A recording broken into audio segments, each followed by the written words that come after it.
In October 1991, a woman named Carol Purcell walked out of the Appalachian woods outside Harlan County, Kentucky, after being missing for 11 days. She was found on a logging road at 4 a.m. by a county deputy doing a routine patrol. She was barefoot. Her clothes were intact. She had no injuries. She was not dehydrated. She was not malnourished. She showed none of the physical signs that 11 days in the Kentucky wilderness in October should have produced in a 43-year-old woman. She did not know where she had been. That was the first thing. The second thing took longer to notice. But the people who knew Carol Purcell, her husband, her sister, her neighbors on Redbud Fork Road, noticed it within days of her return. They did not talk about it openly at first, because there was no language for it. That did not sound like the kind of thing people say when they are grieving or frightened or unwilling to accept that something has gone wrong. But they noticed it. And eventually, one by one, they said the same thing to each other in private. Carol had come back, but something about Carol was not right. She had been reported missing on October 3rd.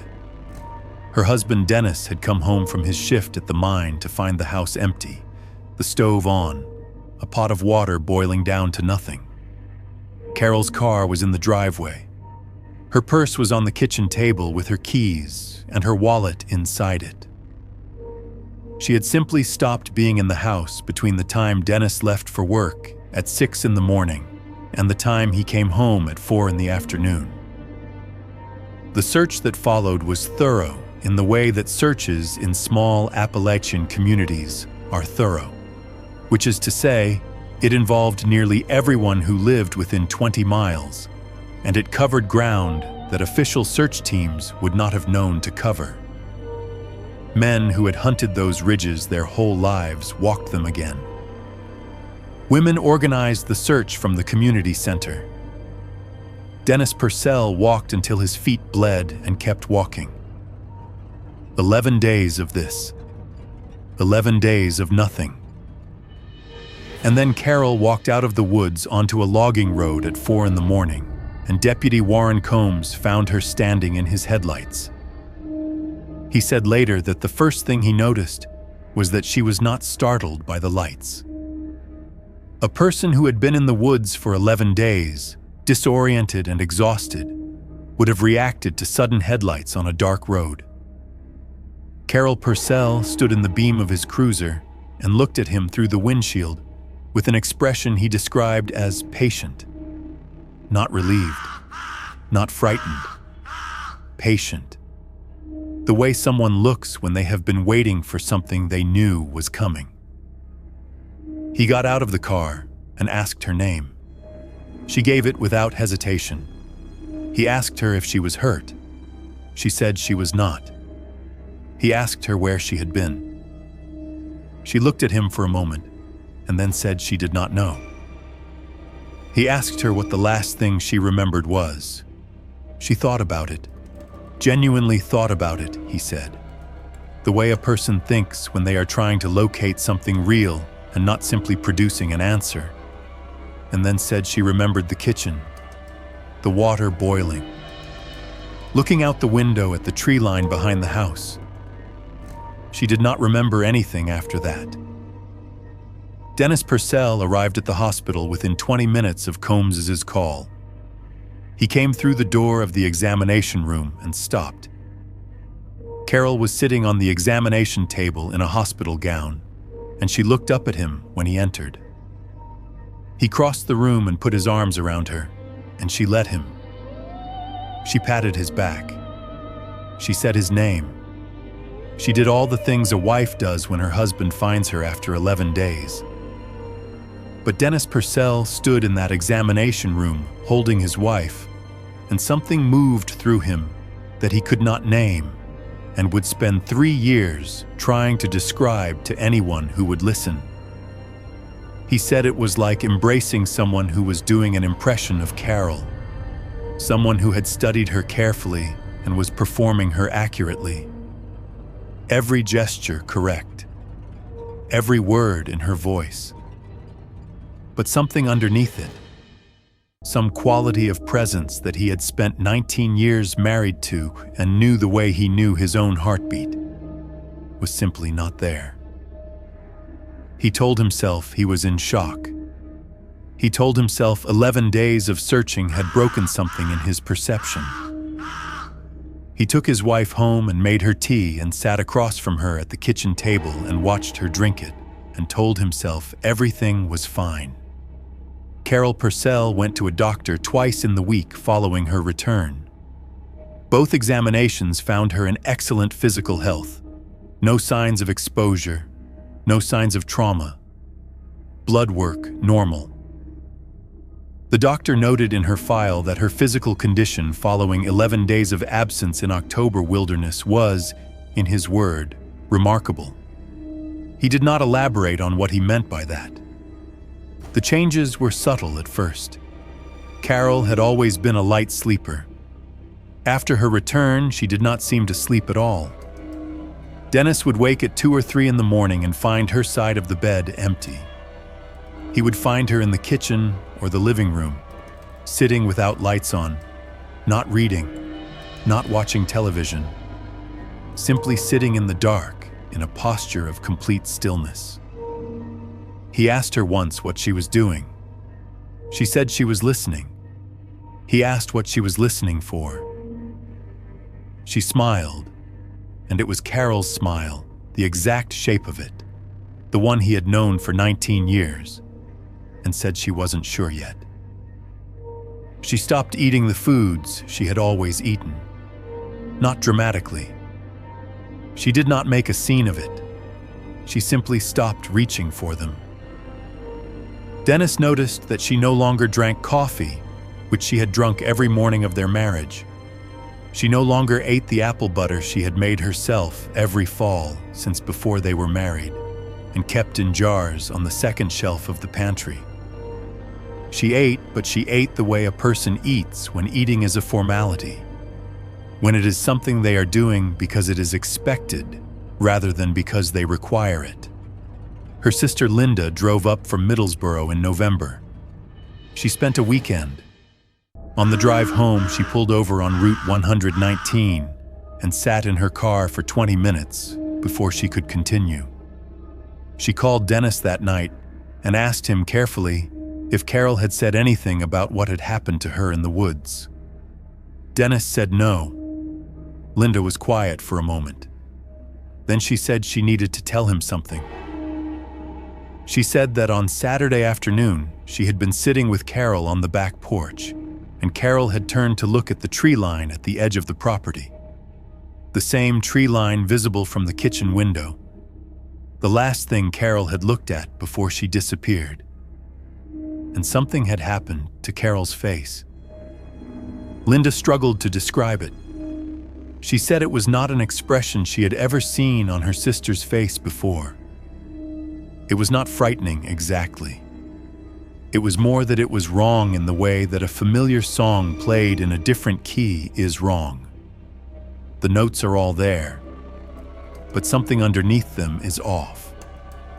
She said Carol had looked at that tree line with an expression of recognition so complete and so private that Linda had felt she was intruding on something, that she was sitting beside someone who was looking at home. The woods behind the Purcell property ran for 11 miles before they hit the next county road. In all the years Dennis and Carol had lived on Redbud Fork Road, Carol had never gone into those woods alone. She had no reason to. She was not a hunter. She was not a hiker. The woods behind the house were simply the woods behind the house. In December, Carol began going into them. Not far. At first. 20 minutes after breakfast. Back before 10. Dennis watched from the kitchen window. She walked to the tree line and stopped at the edge of it, and stood there the way she had stood in the headlights of Warren Combs' cruiser. Patient, still, waiting. Then she came back inside and resumed her day without comment. By February, she was going in for hours. Dennis followed her once. He told this to his brother and to no one else, for the rest of his life. He followed her into the woods on a February morning and tracked her for a quarter mile before he stopped. He stopped because of what he saw. Carol was standing in a small clearing between two large oaks, facing away from him. She was standing perfectly still, and she was not alone. There was something at the edge of the clearing on the far side. He could not see it clearly through the trees, could not give it a shape that his mind was willing to hold on to. But it was there, and Carol was facing it, and neither of them was moving. And the quality of stillness between them was not the stillness of two things that had accidentally ended up in the same space. It was the stillness of two things in the middle of a conversation. Dennis Purcell went back to the house. He did not tell Carol he had followed her. He sat in the kitchen and waited for her to come home. And when she came through the door 2 hours later, he looked at her face and she looked at his, and nothing was said between them about the woods or what was in them. Carol Purcell lived on Redbud Fork Road for 4 more years. She was, by every external measure, a functioning member of her community. She attended church. She spoke to her neighbors. She was present at family gatherings. But the people who had known her before October 1991 had, by ones and twos, arrived at a private understanding that they did not discuss with strangers or with each other more than once. Carol had gone into the woods, and something had come back in her place. Not something malevolent, not something that harmed anyone. Something that wore Carol's face and knew Carol's history and performed Carol's life with a fidelity that was, in its own way, the most unsettling thing about it. Because the performance was good. It was very good. But performance is what it was, and the people who loved her knew the difference, and they had no framework for what to do with that knowledge. So they did what people do when they have knowledge they cannot use. They kept it to themselves. Carol Purcell died in February 1995 of a heart attack. She was 47 years old. The doctor who examined her noted that her heart showed no disease and no structural abnormality that typically produces failure in a woman her age. He listed the cause as cardiac arrest and closed the file. Dennis Purcell sold the house on Redbud Fork Road in the spring of 1996. He moved to Knoxville. He gave one interview to a researcher who found him in 2004. And in that interview, he said one thing that the researcher noted verbatim because it was the only moment in 2 hours when Dennis Purcell's voice changed. He said that the night Carol died, he had been asleep in the bedroom and had woken up. He did not know why, there was no sound, and had turned to look at her side of the bed. She was lying still. Her eyes were open. She was looking at the ceiling. And as he watched, she turned her head and looked at him. And for the first time since October 1991, for the first time in 4 years, the eyes that looked at him were Carol's eyes. Not the patient, still, waiting eyes that had looked at him across the kitchen table for 4 years. Carol's eyes, the ones he had married, the ones he had known. She looked at him for a moment. Then she closed her eyes. When he reached for her, she was already gone. He said he did not know what to do with that. He said he had spent 11 years trying to decide what it meant, whether it was mercy or confirmation or something else entirely.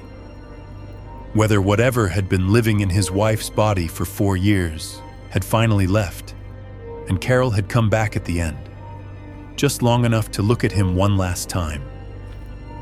Or whether he had imagined it because he needed to. He did not know. He said he had stopped trying to know. The woods behind the house on Redbud Fork Road are still there. The current owners use the property for storage. They have not reported anything unusual about the woods. They have not reported going into them either.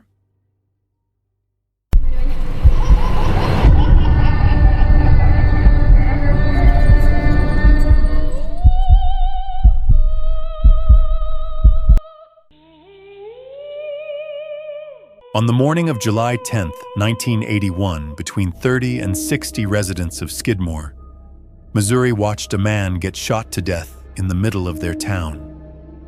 It happened in daylight, on a public street, in front of witnesses who had known each other their entire lives. The FBI came. The Missouri State Highway Patrol came. Investigators interviewed every person who had been standing on that street. Not one of them said who pulled the trigger. The case has never been solved. It will almost certainly never be solved. Because the people of Skidmore did not fail to see what happened. They saw exactly what happened. They simply decided together, in the minutes after Ken McElroy died in his truck, that they were not going to tell anyone. And they never did.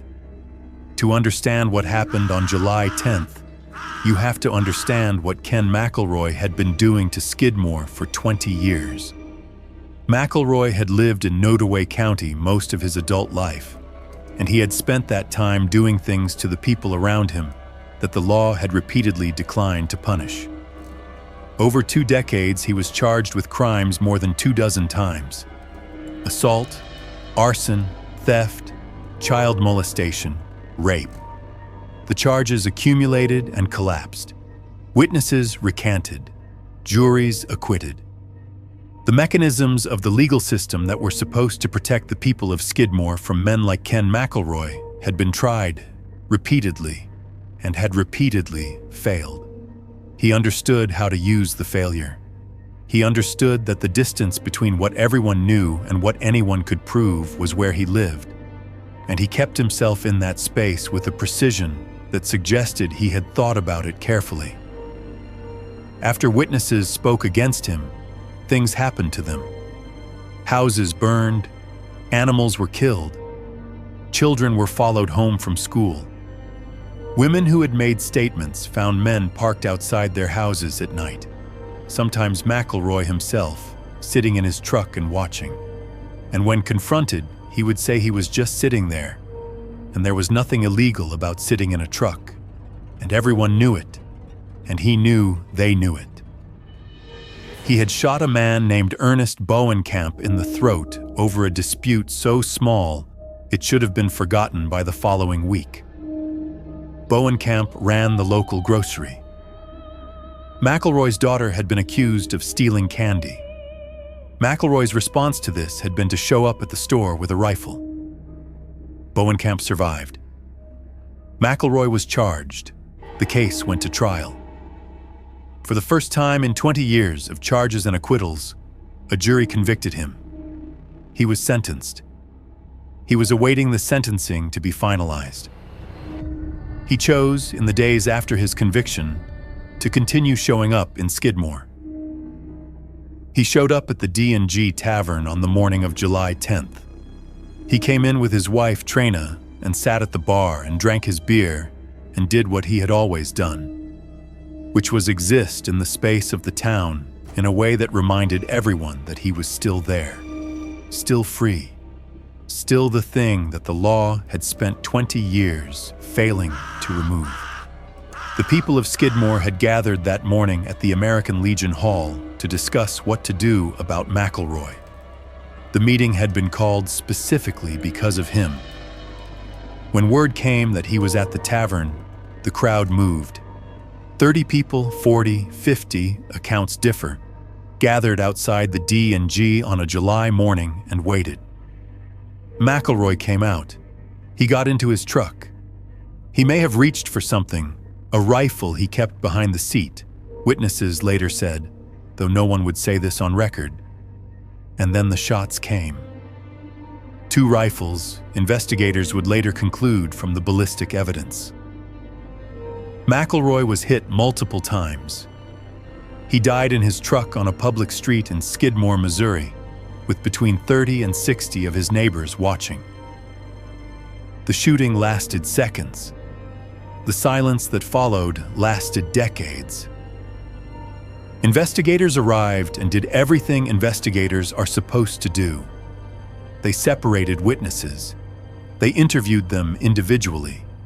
They applied pressure in the ways that law enforcement applies pressure when it believes it is being lied to, which it knew it was being lied to, because 30 to 60 people cannot all simultaneously fail to see the same thing happen in broad daylight in front of them.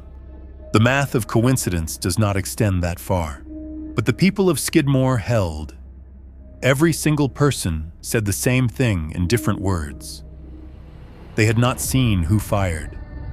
It had happened very fast.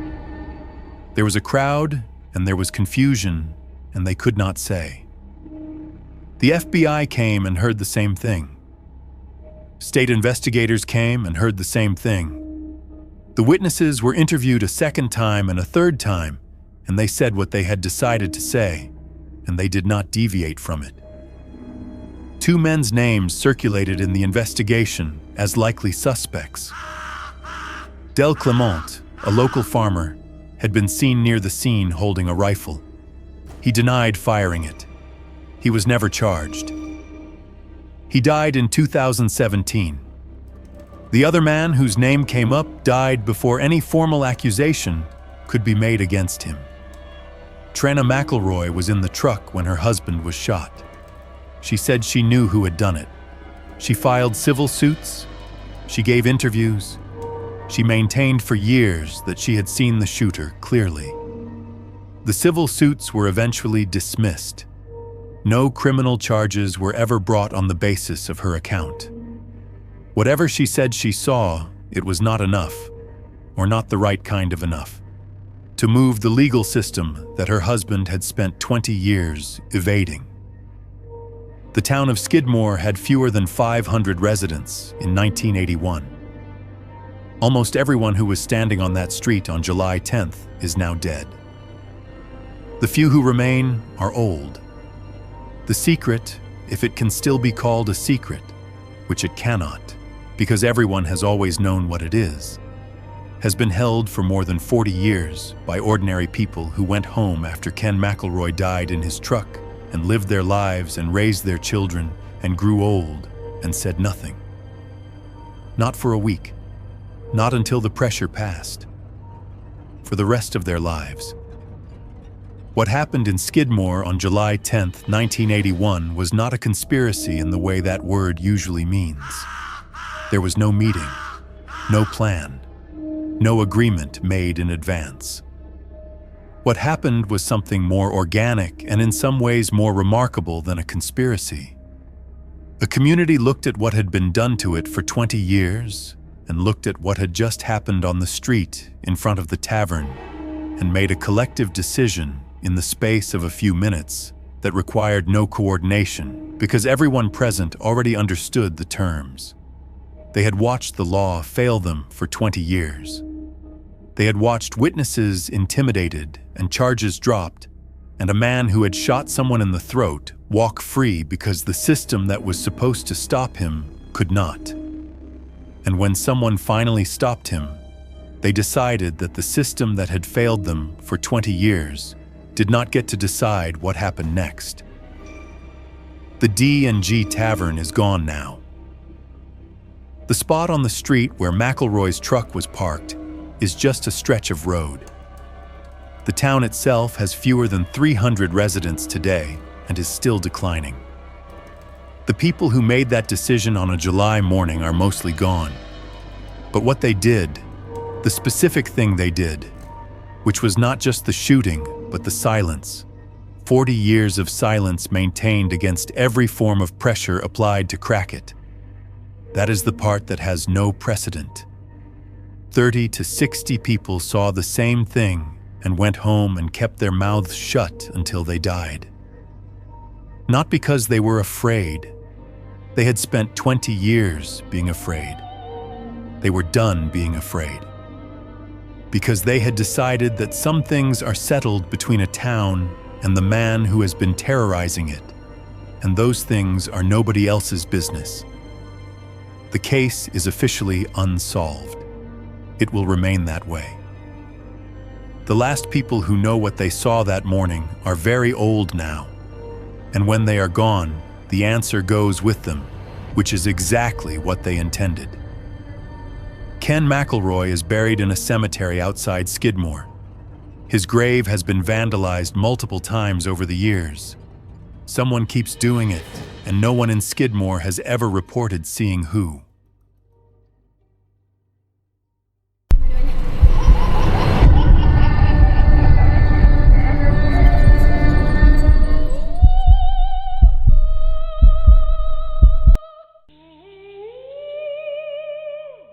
In the summer of 1972, the children of Harwick Hollow, West Virginia, stopped going outside after dark. Not because their parents told them to. Their parents had said nothing.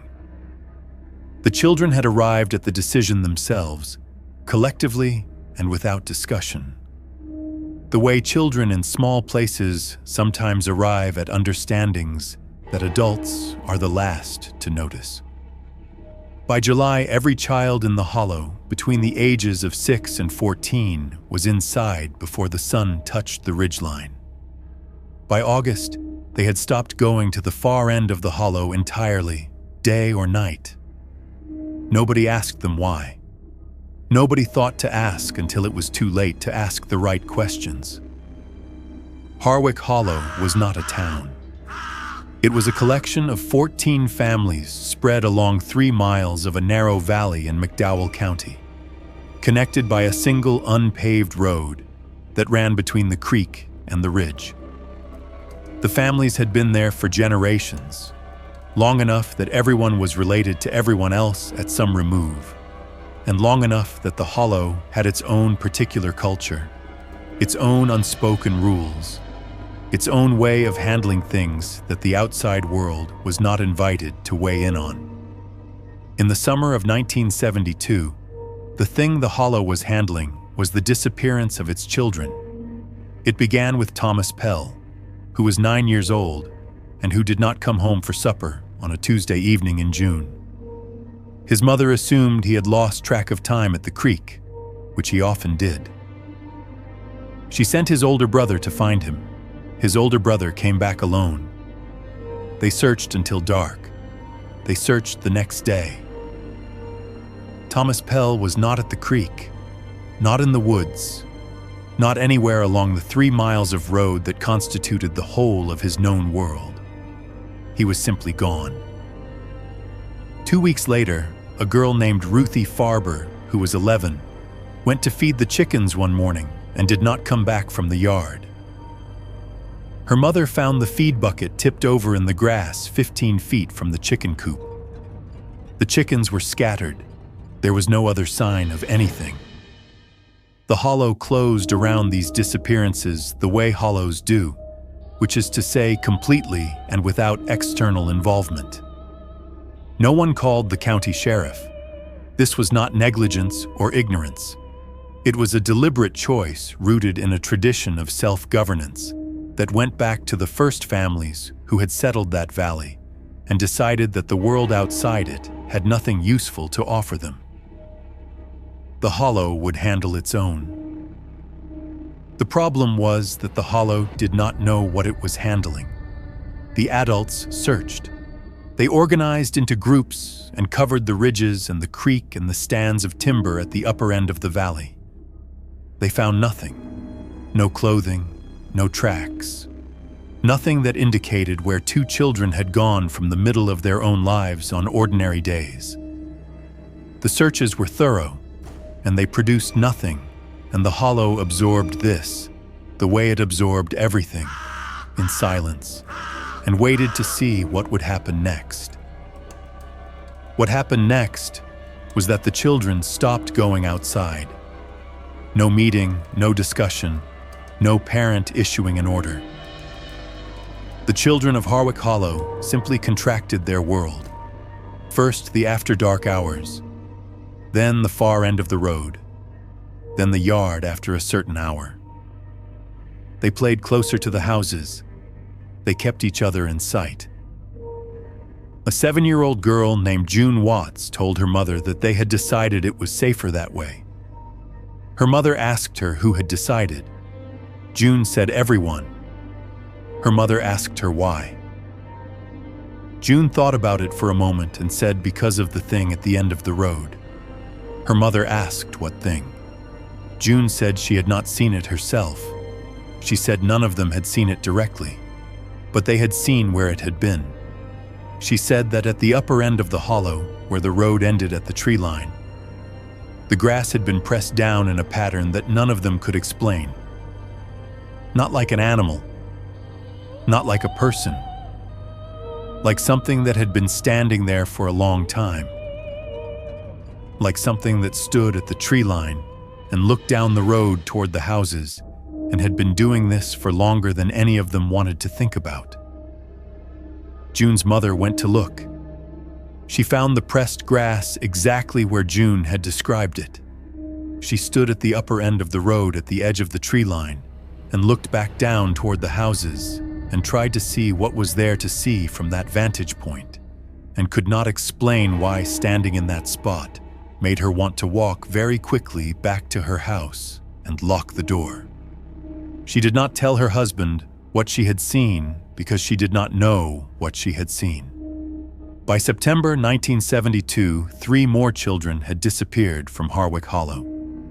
A boy of 8, a girl of 12, a boy of 6, who had been playing in his own front yard within sight of his mother's kitchen window. His mother had looked up from the sink, and he was there and looked down at her hands, and looked up again, and he was not. The yard was empty. The gate was closed. He was simply gone from a space that had contained him a moment before. 5 children, 3 months, no evidence, no body, no explanation. An older man in the hollow named Cass Gentry had lived in that valley for 71 years and had seen things in it that he had never discussed with anyone outside. He came to a meeting of the hollow's families in September and said one thing and then left. He said that what was in the upper end of the hollow had always been in the upper end of the hollow. He said his grandfather had spoken of it. He said it had gone quiet for a long time, and he did not know why it had started again, and he did not know how to stop it. He said the children knew more about it than the adults did, because children pay attention to things that adults have learned to stop seeing. He died the following winter of natural causes, and whatever else he knew died with him. The disappearances stopped in October 1972 as abruptly as they had started. No 6th child vanished. The pressed grass at the upper end of the road was gone, not overgrown, but gone, as if whatever had been standing there had simply stopped.